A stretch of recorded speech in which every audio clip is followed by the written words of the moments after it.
Hello students, welcome to standard 9th session. Okay, in this video we are going to study exogenetic process part 1, lesson number 3. Exogenetic means external. Okay, in this lesson we will be studying the exogenetic process and the landforms formed by them. External process are occur on the earth's surface. You know about it.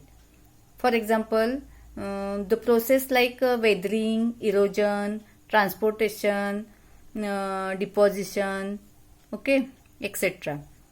First of all, we are going to study weathering.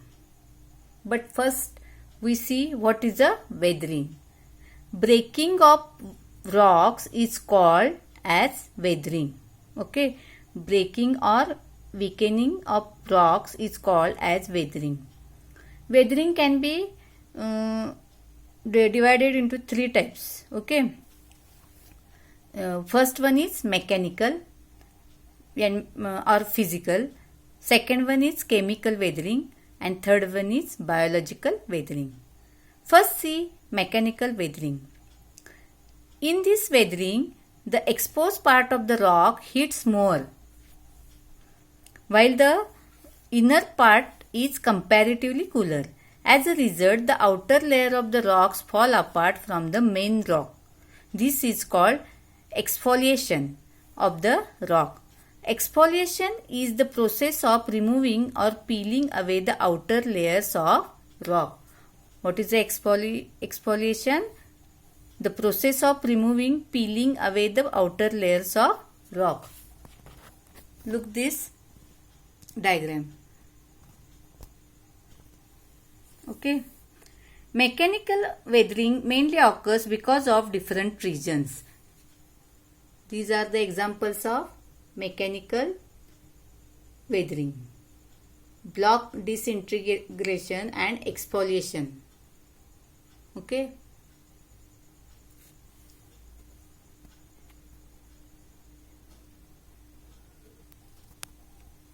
Mechanical weathering mainly occurs because of different reasons.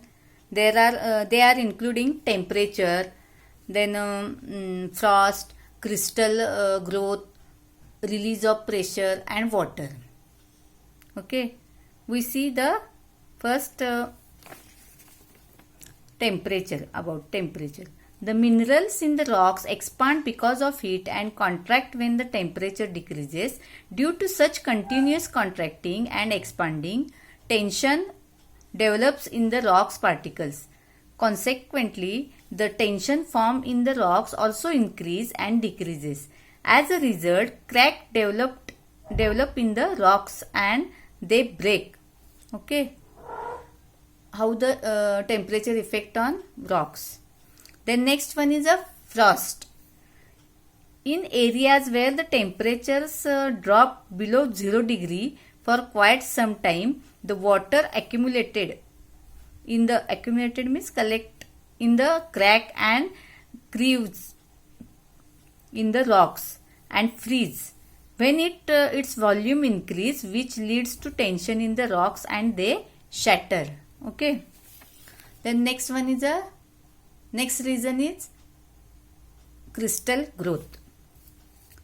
When the alkaline water of the sea fills in the cracks of the rock, the soluble minerals in the rock get dissolved, leading to the formation of the small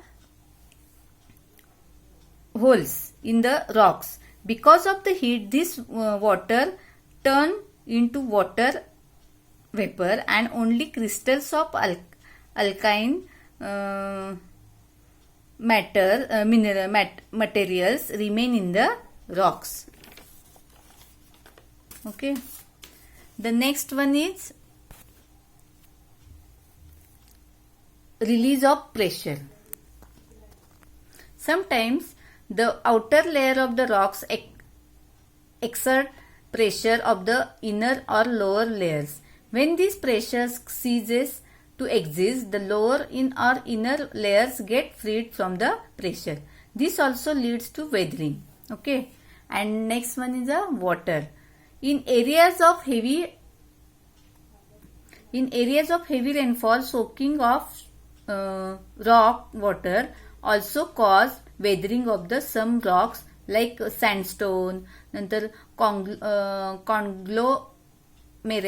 conglomerate. When water penetrates such rocks, the particles get loose and separate from the main rock. Okay. This is called granular weathering. Okay. Let's see about chemical weathering. Okay. The process of decomposition of rocks due to changes in their chemical composition is called chemical weathering. Its main types are carbonation, solution, oxidation. Okay. Let's see first carbonation. When the rainwater mixes with the carbon dioxide in the atmosphere, it leads to the formation of dilute carbonic acid. Many rocks like limestone get easily dissolved in such acid. Okay. The next one is solution. Some minerals in the rock get dissolved in water. Because of this solution, alkalis in the rock dissolve and make them brittle. Okay. The next one is a oxidation. This process occurs in the rock which have iron present in them. The iron in the rock comes in contact with the water and the chemical reaction takes place between iron and oxygen. Hence, the reddish color layer formed on the rocks. This is called rust. It occurs in rocks in areas with high rainfall. You see that type of rock in Konkan area. Okay. Look this diagram carefully. This is a oxidation, chemical weathering. Then next figure is a biological weathering. You see here a ant.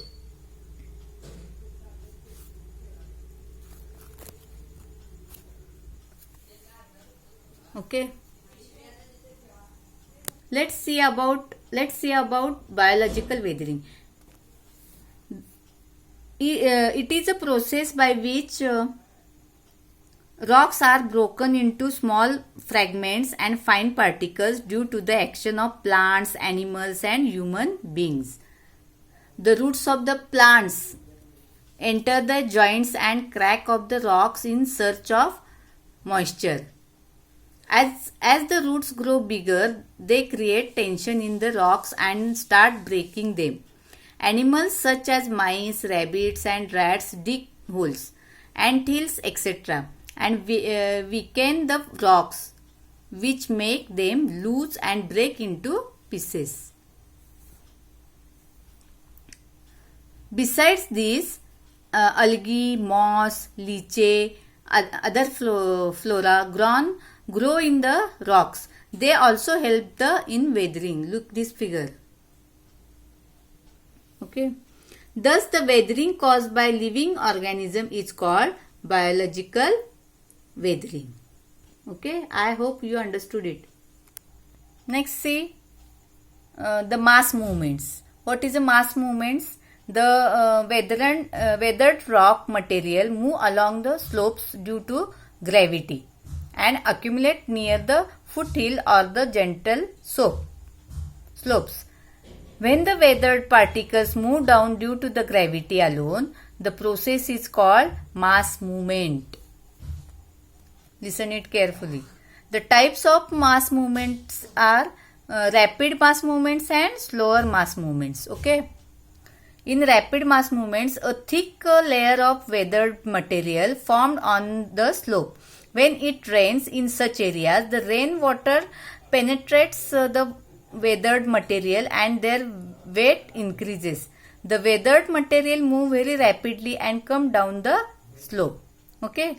Sometimes the weathered material sink in situ. Situ means where they are. And rock falls, landslides, land subsidence are terms as rapid mass movements. Okay. Understood? Okay. Next is slower mass movements. Soil creep in the most common phenomena in areas with dry climate and gentler slopes. In periglacial regions along the soil, this called is solidification. Okay. Look this figure.